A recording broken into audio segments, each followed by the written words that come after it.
I'm Terry with Towers Murray Plumbing, here to show you how to remove a clogged toilet supply line.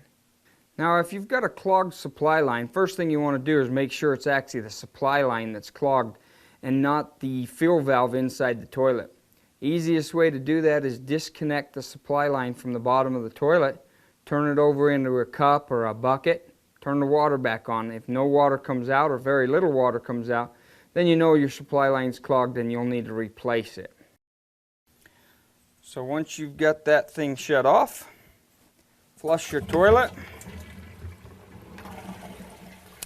and disconnect that top side.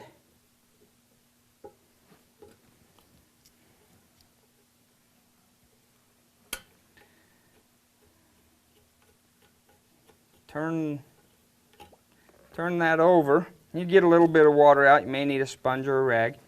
And turn the water back on to see if that's really where your plug is. And of course, if no water comes out, you need to replace it. Go ahead and disconnect the supply line from the shutoff valve itself.